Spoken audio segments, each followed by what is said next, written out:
نحمدہ و نصلی علی رسول الکریم۔ آج انشاءاللہ ہمارے سلسلہ نقشبندیہ کا جو 10واں سبق ہے جو مراقبہ احدیت کہلاتا ہے، اس کے بارے میں فقیر عرض کرے گا، اس کی نیت کے بارے میں، مگر اس سے پہلے ایک بہت بڑی وضاحت۔ پہلے 7 اسباق جو ہمارے تھے وہ دراصل ذکر تھے، قلب پہ، لطیفہ روح پہ، لطیفہ سر پہ، خفیف پہ، اخفہ پہ، اس طرح وہ سارے جو 7 تک ہیں وہ ٹیکنیکلی ذکر کہلاتے ہیں۔ حقیقت میں جو مراقبات ہیں وہ اب 10ویں سبق سے شروع ہیں اور ہمارے 35ویں سبق تک اب یہ مراقبات ہی چلتے رہیں گے۔ اس میں فرق کیا ہے؟ ایک بہت واضح فرق اب آئے گا۔ ابھی تک جب ہم کسی لطیفے پہ تصور کرتے تھے تو 7 لطائف تک ذکر کا تصور کرتے تھے کہ وہ لطیفہ ہمارا اللہ اللہ اللہ کہہ رہا ہے۔ اب یہاں سے ایک میجر شفٹ ہے۔ تو جو لوگ، پھر میں عرض کرتا ہوں ہمیشہ کی طرح کہ سب سے پہلی بات ہے، کوئی سبق خود نہیں کیا جاتا جب تک شیخ اجازت نہ دے۔ یہ ساروں کے لیے میں بار بار عرض کرتا ہوں۔ بہت سارے دوست پھر میسج کرتے ہیں کہ جی ہم نے یہ سبق بھی شروع کر دیا، وہ بھی کر دیا۔ بھائی یہ خود ساختہ چیز نہیں ہے۔ میں ایک لوگوں کی سہولت کے لیے تو یہ عرض کر رہا ہوں سبق کی تفصیل، مگر اس کا یہ مطلب نہیں کہ ہر آدمی خود ساختہ شروع کر دے۔ تو ایک جو آپ کا شیخ آپ کو سبق خود تلقین کریں، یہ بھی نہیں کہ شیخ کو جا کے یہ کہے جی شیخ صاحب میرا فلاں سبق ہو گیا، اب مجھے اگلا سبق دے دیں۔ یہ مدرسہ نہیں ہے۔ یہاں شیخ بننے کی ضرورت نہیں، اس کو بتانے کی ضرورت نہیں ہے۔ آپ شیخ کو صرف حال احوال بتائیں گے اور وہ آپ کو بتا دے گا کہ کیا کرنا ہے آگے۔ تو بہرحال جس کو یہ مراقبات کا سبق ملنا شروع ہو، اور اس کا پہلا مراقبات کا سبق جو شروع ہوتا ہے وہ مراقبہ احدیت سے ہوتا ہے۔ تو اس میں اس کی نیت کیا ہے پہلے میں وہ بتا دیتا ہوں، پھر اس کا طریقہ بھی عرض کر دوں گا۔ اس کی نیت کیا ہے کہ فیض آتا ہے مجھے اس ذات سے جو ہر صفت کا اور تمام صفات کا مالک ہے، یعنی جتنی بھی صفات ہیں سب کی سب اس کا مالک کون ہے؟ وہ ساری صفات کس میں موجود ہیں؟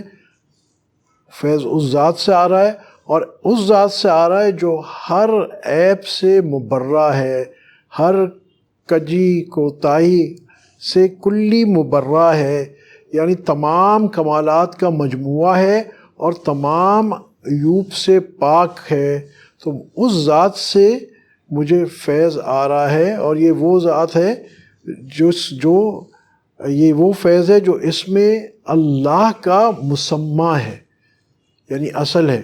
تو اس ذات سے یہ فیض آ رہا ہے، اور یہ وہ فیض ہے جو اس میں اللہ کا مسمہ ہے۔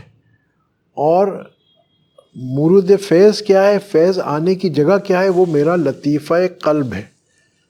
اور اس کے بعد بس اتنی سی نیت ہو گئی ہماری، اور یہ میں بار بار عرض کرتا ہوں یہ صرف خیال سے ہے، زبان خیال سے ہے، اس زبان سے ہم نہیں کہیں گے۔ بس بیٹھے ہوئے مراقبے میں ہمارے 7 سبق ہو گئے ہیں ذکر کے، اور اسی میں بس صرف ایک لمحے کے لیے بس خیال سے اپنے کہ فیض آ رہا ہے میرے دل، فیض آ رہا ہے اس ذات سے جو ہر عیب سے پاک ہے، ہر صفت کی مالک ہے، اور اس میں فیض یہ وہ ہے جو اس میں اللہ کا مسمہ ہے۔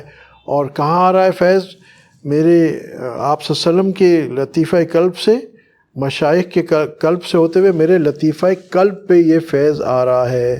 تو یہ تو ایک لمحے کی نیت ہو گئی۔ اس کے بعد صرف یہ لطیفہ قلب پہ انتظار کر کے بیٹھ جانا ہے۔ اب لطیفہ قلب اللہ اللہ نہیں کر رہا، اب کچھ نہیں کرنا۔ یہاں ایک بہت بڑا شفٹ ہے، اور آگے تک اب یہی رہے گا کہ اب آپ نے اللہ اللہ نہیں کہنا، آپ کا لطیفہ اللہ اللہ نہیں کہے گا۔ اب آپ یوں جھک گئے اور بس آپ خاموشی سے یہ تصور کر سکتے ہیں کہ یہ فیض آ رہا اور میں اس کا منتظر ہوں، اور میں چاہتا ہوں کہ یہ اللہ پاک یہ مجھے یہ نعمت، یہ والا فیض زیادہ سے زیادہ عطا کریں۔ اور جیسے میں صرف آپ کو اس کے لیے عرض کروں آسانی کے لیے کہ یوں سمجھے کہ جیسے ایک روشنی آپ کے قلب کے اندر داخل ہوتی جا رہی ہے، یا پانی جو ہے وہ اندر آتا جا رہا ہے، تو اور آپ منتظر ہیں کہ زیادہ سے زیادہ آ جائے، زیادہ سے زیادہ آ جائے، اور اس انتظار میں کہ مزید یہ فیض آتا جائے اور اس فیض کے ہی انتظار میں آپ نے بیٹھنا. فیض آ بھی رہا ہے اور مزید فیض کے آپ انتظار میں. تو اس طرح کہہ کے اور خاموشی کے ساتھ. اب اللہ اللہ بھی بالکل ختم ہو گیا. آپ نے زبان سے اب کچھ نہیں کہنا. پھر میں کہتا ہوں 1 سے 7 تک تو ہم اللہ اللہ کرتے تھے ہر لطیفے پہ. اب صرف یہ تصور کہ یہ فیض آ رہا ہے، نیت ہم نے پہلے کر لی، اب مستقل صرف یہ فیض آ رہا ہے اور کہاں آ رہا ہے؟ میرے دل میں آتا جا رہا ہے. جس طرح آپ یوں سمجھے یہ طاقت پکڑ رہا ہے، انرجائز ہو رہا ہے، جیسے یہ چارج ہوتا جا رہا ہے اور میں مزید چارج کا انتظار کر رہا ہوں. اس کے لیے پیاسا ہوں، جیسے ایک پیاسا انتظار کرتا ہے نا کہ اور پانی آ جائے اور پانی آ جائے. تو اس طرح یہ تصور کے ساتھ آپ اس پہ توجہ. اب یہاں بھی کیا ہے؟ توجہ یہاں لطیفہ قلب پہ ہوگی، صرف توجہ ہوگی. فیض کہاں آ رہا ہے؟ یہاں آ رہا ہے، یہاں نہیں آ رہا ہے، یہاں آ رہا ہے ابھی.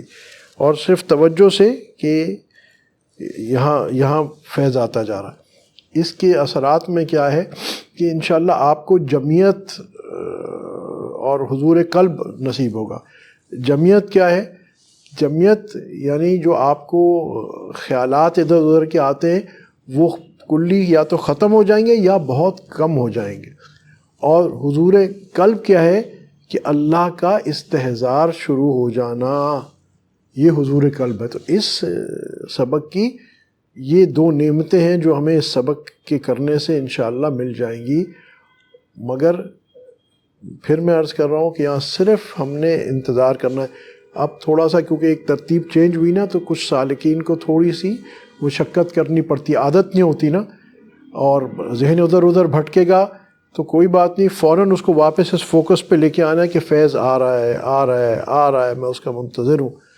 تو اور انشاءاللہ اب یہی ترتیب فیض آنے کی الگ الگ لطائف پہ آئندہ جو اسباق ہوں گے وہ الگ الگ جگہوں پہ فیض آئے گا.